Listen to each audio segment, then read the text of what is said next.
पिछले साल की बात है। मैं अपने मामा के घर वीकेंड स्पेंड करने आया हुआ था क्योंकि मेरे पेरेंट्स हमारे नए घर को रेनोवेट करवा रहे थे। सैटरडे की रात थी और वहां तेज बारिश के साथ आंधी और तूफान चल रहे थे।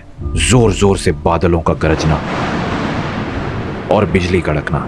ये नज़ारा जो शायद आपको जरा बेचैन कर दे, मुझे वाकई में बहुत पसंद था। इसीलिए उस रात मैं देर रात तक मूवी देखते देखते अपने पसंदीदा मौसम का मजा ले रहा था। मूवी खत्म होते ही मैंने सोने की कोशिश की और तभी न जाने क्यों मुझे ऐसा लगा कि उस बादल के गरजने के साथ एक अजीब आवाज मुझे सुनाई दी, किसी मेटल की चीज के बजने की आवाज।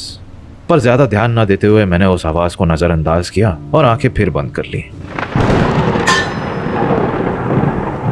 अब इस बार वो मेटालिक आवाज थोड़ी लाउड और क्लियर सुनाई थी मुझे।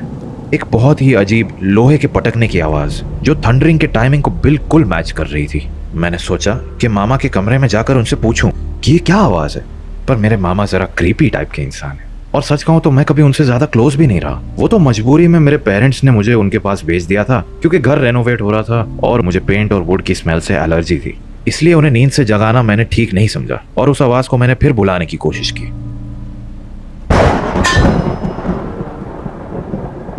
अब मैं पूरी तरह घबरा गया था और मुझे टेंशन होने लगी कि आखिर वो क्या चीज है। और मैं उठकर अपने रूम की विंडो पर गया।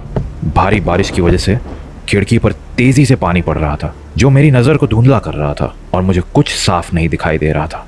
हालांकि बिजली चमकने से एक पल के लिए खिड़की के बाहर पूरा खेत जगमगा उठा, पर मुझे कुछ दिखाई नहीं दिया।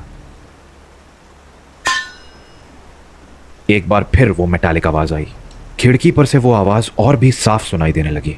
अब जो मैं करने जा रहा था उससे मेरे मामा मुझसे जरा नाराज होने वाले थे, लेकिन मुझे जानना था कि वो आवाज कहां से आ रही है। मैंने जैसे ही खिड़की को खोल दिया, तूफानी हवा से बारिश की बूंदें बड़ी तेजी से अंदर आने लगी। मैंने अपना सिर खिड़की के बाहर निकालकर देखने की कोशिश की और उसी पल बिजली ने फिर एक बार पूरे खेत पर रोशनी डाली और मैंने एक आदमी को देखा। वो काले कोट में घर के मेन गेट के पास कुल्हाड़ी लेकर खड़ा था और अंधेरा होने से पहले उस पल भर में मैं समझ गया कि वो मेटल की आवाज कहां से आ रही थी। वो आदमी कुल्हाड़ी से मेन गेट का लॉक तोड़ने की कोशिश कर रहा था। मैंने अपना सिर वापस अंदर लेकर विंडो को लॉक कर दिया। मैं घबरा गया और मेरी दिल की धड़कनें इतनी तेज हो गई कि मैं उन्हें साफ साफ सुन पा रहा था।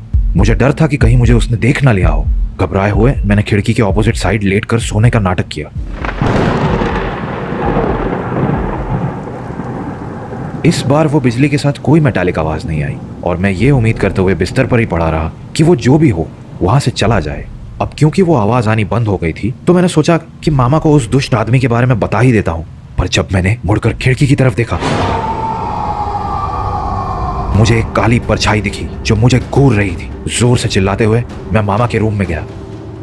वो अपनी राइफल लेकर बाहर की तरफ दौड़ पड़े और एक पागल इंसान की तरह पूरे घर के चारों ओर ढूंढने लगे, पर उन्हें कोई नहीं मिला।